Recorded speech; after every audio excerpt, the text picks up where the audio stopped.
ओम नमो भगवती वासुदेवाय नमो। नमस्कार बंधुगण आपण मानकु आम यूट्यूब चैनल को स्वागत। बंधुगण आज भिडियो रे आमे आपण मानकु कहिबाकु जाउछु आपणक पई आज आसंता कालीर दिनटी किपरि साब्यस्त हेबो, ए दुई दिन आपणकु किपरि कटेइबे, केउ सबु जिनिस रे आपणकु फायदा मिलिबो आउ केउ सबु जिनिस रे आपणकु सावधानता अवलंबन करबा पई पड़िबो, आपणकर लव लाइफ किपरि रहिबो, कैरियर किपरि रहिबो, बिजनेस आउ व्यापार किपरि रहिबो, ता सहित स्वास्थ्यर महत्वपूर्ण इनफॉरमेशन मध्ये आमे आपण मानकु देबु। आउ ए वीडियो शेष रे आमे आपण मानकु किछि उपाय विषय कहबु जहा द्वारा आपण ए दुई दिन को आहुरी अधिक शुभ और मंगलदायक बनै परिबे। फ्रेंड्स, आगो को वीडियो आरंभ करिया पूर्व आपनको हमर रिक्वेस्ट कि जदि आपण हमर ए चैनल ले नुआ आछथि तो चैनल को सब्सक्राइब करंतु, सांगरे नोटिफिकेशन बेल को मध्ये ऑन करंतु, जहा द्वारा समय समय सह हमर नुआ नुआ वीडियो रे नोटिफिकेशन आपणको पाखरे पहुंचिबो। आसंतु जानिबा किपरि रहिबो आपणको पई आजि आउ आसंता कालीर दिन। सबुठारु प्रथमे आमे आपण मानकु कहिबु कि कोन आपणको पई ए दुई दिन रे सतरे पॉजिटिव रहिबाकु जाउछि। जदि कहिबु फ्रेंड्स, आज आउ आसंता काली आपणको वित्तीय स्थिति रे काफी सुधार आसीबो। किछि नुआ आरंभ करिबा पई ए दुई दिन आपणको पई बहुत ही अनुकूल भरे रहिबो। आपणकर परिश्रम प्रयासर सार्थक परिणाम आपणको सामना को आसीबो। जो माने विवाह योग्य सेमानक पई कोनोसी भल प्रस्ताव मध्ये आज घर को आसी पारे। यह सहित जदि आमे कहिबा फ्रेंड्स, समाज एवं संपर्कियों भितर आपणकर प्रभावशाली व्यक्तित्व आउ सरल स्वभाव कारणरू मान प्रतिष्ठा आपणकर बनी रहिबो। समय किछि मिलाजुला प्रभाव मध्ये आपणक पई नै करी आसीबो, किंतु ताहा द्वारा बहुत भल फल आपणक पई बनिबाकु जाउछि। किछि टाइम रे अति संपर्कियों भितर जहा भी क्लेश चलीथिला तो से सबु दूर विशेष भाव में आपणकर हेबो। ता सहित संपर्क रे पुणी थरे मधुरता देखा देबो। प्रतिष्ठित लोकंक सह संपर्क बढ़िबो आउ जहा भविष्यत पई बहुत ही लाभदायक सिद्ध हेबो। धार्मिक स्थल को जीवार प्रोग्राम मध्ये आपणकर बनिबो, जहा द्वारा बहुत अधिक शांति एवं हल्कापन आपण विशेष भाव में अनुभव करिवे। घरे सुख सुविधा संबंधित वस्तुर किणा किणी मध्ये करिवे। कोनोसी दामी उपहार मध्ये आपनको मिली पारे। विद्यार्थी मानक विषय जदि कहिबा, विद्यार्थी माने तांको चाकरी संबंधित कोनोसी क्षेत्र रे इंटरव्यू रो जोगो मध्ये बनुछि। सेथि पई पूरा परिश्रमर सहित निजर कार्य रे प्रयास करंतु। निजर सिद्धांत रे कोनोसी भी प्रकार समझौता आज आपण आदु करंतु नाही। प्रभावशाली एवं प्रतिभावान लोकों सह अधिक टाइम आपण स्पेंड करिवे। एहा द्वारा आपणकर आत्मबल एवं आत्मविश्वास रे वृद्धि हेबो तथा नकारात्मक विचार मध्ये आपणकर दूर हेबो। भाग्य ठारू अधिक आपण आपणक कर्म उपरे विश्वास रखंतु। दिन आपणक पई आज बहुत ही भल रहिबो।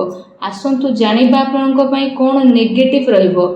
जदि कहबा कोनोसी पारिवारिक कथावार्ता को नहीं भाई भौणी भितर लड़ाई झगड़ा होई पारे। घरर वृद्ध लोकों द्वारा सम्मान को खराब हेबाटू आपण बंचई रखंतु। ता सहित धर्म ना रे केही आपणकर नुकसान मध्ये करि पारे, सेथि पई आपण सावधान रहंतु। घरर कोनोसी वृद्ध लोकों स्वास्थ्य को लेकिन आपणकर चिंता रहिबो। डॉक्टर को पाखक मध्ये आपण जाई पारती। एहा सहित जदि कहिबा आपणको आपणकर स्वभाव रे ईगो को खत्म करबा पई पड़िबो, जहा द्वारा जहा भी सब प्रॉब्लम थिला सब प्रॉब्लम रे सॉल्व हेबो। कोनोसी भी योजना उपरे काम करबा पूर्वरु आपण विचार थरे करि नियंतु। कोनोसी दुखद समाचार मिलिबा कारणरू किछि टाइम रे आपणको मन रे उदासी आ नकारात्मक विचार मध्ये आसी पारे, किंतु आपण शीघ्र ही से सबरु बाहर को बाहरिबे। विद्यार्थी वर्ग पाठ पढ़ा अपेक्षा फालतू कथाबार्ता रे ध्यान केंद्रित करिवे। निजर महत्वपूर्ण कागज पत्र को बहुत ही अधिक संभाली के रखंतु, काहेकि ना जदि हजि जीवो तो मिलिबा बहुत ही कष्ट साध्य हेबो। घरे छोट कथा रे अकारण रे चिंता उत्पन्न हेबो, सेथि पई अधिक क्रोध करिबा ठारू दूरी रुहंतु। सामाजिक गतिविधि रो अधिक ध्यान न देई कि किछि अति संपर्कीय लोक आपणक उपरे नाराज होई पारंती, किंतु एक कथा उपरे ध्यान न देई आपण आपणकर कर्म उपरे लागि रखंतु। घरर वरिष्ठ लोकंकर मान सम्मान अवश्य बनिकी रखंतु। आसंतु जानिबा आपणकर लव लाइफ किपरि रहिबो। तो जीवन साथींकर भावनार आपण सम्मान करंतु। एहा द्वारा संबंध आहुरी अधिक मजबूत हेबो। ପ୍ରେମ ସମ୍ବନ୍ଧ ଆପଣଙ୍କର ମର୍ଯ୍ୟାଦାପୂର୍ଣ୍ଣ ରହିବ। କୌଣସି ବିପରୀତପୂର୍ଣ୍ଣ ଲିଙ୍ଗୀ ଅଚାନକ ମିଳିବା କାରଣରୁ ଆପଣଙ୍କୁ ଆଶ୍ଚର୍ଯ୍ୟଜନକ ପ୍ରସନ୍ନତା ମଧ୍ୟ ଅନୁଭବ ହେବ। ଘର ପରିବାରର ବାତାବରଣ ବହୁତ ହି ସୁଖଦପୂର୍ଣ୍ଣ ରହିବ। ପତି ପତ୍ନୀଙ୍କ ଆପୋଷିକ ସହଯୋଗ ଆପଣଙ୍କ ଘରେ ସୁଖ ଶାନ୍ତି ବନେଇକି ରଖିବ। ପ୍ରେମ ସମ୍ବନ୍ଧରେ ଆଗକୁ ଆସୁଥିବା ଟାଇମରେ ବିବାହରେ ପରିଣତ ହେବାର ପୂର୍ଣ୍ଣ ରୂପରେ ଯୋଗ ବନୁଛି। ଜୀବନ ସାଥୀଙ୍କର ଆପଣଙ୍କୁ ଏବଂ ଆପଣଙ୍କ କାର୍ଯ୍ୟରେ ପୂର୍ଣ୍ଣ ରୂପରେ ସହଯୋଗ ମଧ୍ୟ ମିଳିବ ତଥା ଘରେ ମଧ୍ୟ ଆପଣଙ୍କର ସକାରାତ୍ମକ ବାତାବରଣ ବନି ରହିବ। ଏହା ସହିତ ଫ୍ରେଣ୍ଡସ୍, ନିଜର ବ୍ୟସ୍ତତାରୁ ଆପଣ କିଛି ଟାଇମ ବାହାର କରିବେ ଆଉ ଯାହାଦ୍ୱାରା ଆପଣ ଆଗକୁ ମଧ୍ୟ ବଢ଼ିବେ। ପରିବାରରେ ପିଲାଙ୍କ ପାଇଁ ଆପଣଙ୍କ ସମୟ ମଧ୍ୟ ଦେବେ, ଯାହାଦ୍ୱାରା ପରିବାରରେ ଆପଣଙ୍କର ରେସ୍ପେକ୍ଟ ଆହୁରି ଅଧିକ ବଢ଼ି ମଧ୍ୟ ଯିବ। ଆସନ୍ତୁ ଜାଣିବା 2 ଦିନରେ ଆପଣଙ୍କର ବ୍ୟବସାୟ କିପରି ରହିବ। ଯଦି କହିବା ବ୍ୟବସାୟରେ ଏବେ ବର୍ତ୍ତମାନ ପରିସ୍ଥିତିର ପ୍ରଭାବ ବନୁଅଛି। ଧନ ସମ୍ବନ୍ଧିତ ଲେଣ ଦେଣରେ ବହୁତ ଅଧିକ ଆପଣ ସାବଧାନ ହୋଇକି ରୁହନ୍ତୁ, କାରଣ ଧୋକା ହେବାର ସମ୍ଭାବନା ମଧ୍ୟ ବନୁଛି। ଚାକିରି ପେଶା ବ୍ୟକ୍ତିଙ୍କର ଅଫିସର ମାହୋଲ ବହୁତ ହିଁ ଶାନ୍ତିପୂର୍ଣ୍ଣ ବନିକି ରହିବ। କାର୍ଯ୍ୟକ୍ଷେତ୍ରରେ ଯଦି କୌଣସି ପ୍ରକାରର ନିବେଶ କରିବା ପାଇଁ ଚାହୁଁଛନ୍ତି ତ ବିଶେଷ ଭାବରେ ସେସବୁ କାର୍ଯ୍ୟକୁ ବହୁତ ଗମ୍ଭୀରତାର ସହ ଆପଣ କରିବେ। ଏହାଦ୍ୱାରା ଆପଣଙ୍କୁ ବହୁତ ହି ଭଲ ରେଜଲ୍ଟ ପ୍ରାପ୍ତ ହେବ। ଦିନ ଆପଣଙ୍କ ପାଇଁ ବହୁତ ହି ଭଲ ରହିବ। ଚାକିରିରେ ନୂଆ ସମ୍ଭାବନା ମିଳିବାର ଆଶା ରହିଛି। ଏହା ସହିତ କାର୍ଯ୍ୟକ୍ଷେତ୍ରରେ ଅନ୍ୟର ହସ୍ତକ୍ଷେପ ଦ୍ୱାରା କର୍ମଚାରୀଙ୍କ ଭିତରେ ମତାନ୍ତର ହୋଇପାରେ। ସେଥିପାଇଁ ନିଜର ନିର୍ଣ୍ଣୟକୁ ପ୍ରାଥମିକତା ଦିଅନ୍ତୁ ତଥା ବ୍ୟବସାୟିକ ଗତିବିଧିରେ ନିଜର କଡ଼ା ନଜର ରଖନ୍ତୁ। ଏହା ସହିତ ଚାକିରି ପେଶା ବ୍ୟକ୍ତିମାନେ ଅଫିସରେ ପଲିଟିକ୍ସର ଶିକାର ହୋଇପାରନ୍ତି, ତେଣୁ ଟିକେ ସାବଧାନ ରୁହନ୍ତୁ। ଏହା ସହିତ ଏ ଦିନରେ ଆପଣ କୌଣସି କାରଣରେ କାର୍ଯ୍ୟକ୍ଷେତ୍ରରେ ଅଧିକ ଟାଇମ ଦେଇପାରିବେ ନାହିଁ, କିନ୍ତୁ ସହଯୋଗୀ ଆଉ କର୍ମଚାରୀଙ୍କର ଉଚିତ ସପୋର୍ଟ ଆପଣଙ୍କୁ ମିଳିବ। ଚାକିରି ପେଶା ବ୍ୟକ୍ତିବିଶେଷଙ୍କୁ ନିଜର ଉଚ୍ଚ ଅଧିକାରୀଙ୍କର ପୂର୍ଣ୍ଣ ରୂପରେ ସହଯୋଗ ପ୍ରାପ୍ତ ହେବ ଏବଂ ବ୍ୟବସାୟିକ କ୍ଷେତ୍ରରେ ଆପଣଙ୍କର କାର୍ଯ୍ୟକ୍ଷମତାରେ ବହୁତ ଅଧିକ ସଫଳତା ମିଳି ମଧ୍ୟ ଯିବ।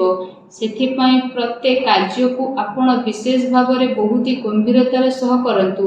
ଚାକିରି ପେଶା ବ୍ୟକ୍ତିଙ୍କୁ ତାଙ୍କର କାର୍ଯ୍ୟକ୍ଷମତା ପାଇଁ ପ୍ରୋତ୍ସାହନ ପ୍ରାପ୍ତ ହେବ, ଯାହାଦ୍ୱାରା ସେମାନଙ୍କ ମନ ବହୁତ ହି ପ୍ରସନ୍ନ ମଧ୍ୟ ରହିବ।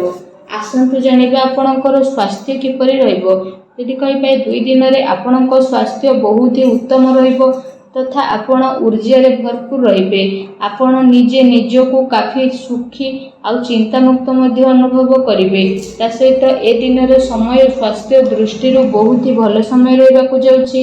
ଏହା ସହିତ ଯଦି କହିବା ନିଜର ସ୍ୱାସ୍ଥ୍ୟକୁ ଆହୁରି ଅଧିକ ଭଲ ରଖିବା ପାଇଁ ଆପଣ ପ୍ରତ୍ୟେକ ଦିନ ଯୋଗ କରନ୍ତୁ, ବ୍ୟାୟାମ କରନ୍ତୁ ଏବଂ ସୁସ୍ଥ ରୁହନ୍ତୁ। ଆସନ୍ତୁ ଜାଣିବା ଏ 2 ଦିନରେ ଆପଣଙ୍କ ପାଇଁ କ'ଣ ବିଶେଷ ଉପାୟ ରହିଛି। ଆମେ ଆପଣମାନଙ୍କୁ ଯେଉଁ ଉପାୟ ବିଷୟରେ କହିବାକୁ ଯାଉଛୁ, ଏ ଉପାୟ ଆପଣ ସନ୍ଧ୍ୟା ସମୟରେ କରିପାରିବେ। ବିଶେଷ ଭାବରେ ଯଦି ଆମେ ଆପଣମାନଙ୍କୁ କହିବୁ କି ଆପଣମାନେ ବିଶେଷ ଭାବରେ ସନ୍ଧ୍ୟା ସମୟରେ ଘରର ଈଶାନ କୋଣ ଅର୍ଥାତ୍ ଘରର ଉତ୍ତର ପୂର୍ବ କୋଣରେ ଏବଂ ଘରର ପୂଜା ସ୍ଥଳରେ ଆପଣମାନେ ଗୋଟେ ଘିଅର ଦୀପଟିଏ ପ୍ରଜ୍ୱଳନ କରନ୍ତୁ। ଏହାଦ୍ୱାରା ମାନସିକ ଭାବରେ ଆପଣଙ୍କୁ ଶାନ୍ତି ମିଳିବ ଆଉ ନକାରାତ୍ମକ ଶକ୍ତିର ମଧ୍ୟ ବିନାଶ ହେବ। ଭିଡ଼ିଓ କେମିତି ଲାଗିଲା କମେଣ୍ଟ କରିକି ଜଣାନ୍ତୁ। ଚ୍ୟାନେଲରେ ନୂଆ ଆସିଥିଲେ ଚ୍ୟାନେଲକୁ ସବସ୍କ୍ରାଇବ୍ କରନ୍ତୁ। ଧନ୍ୟବାଦ।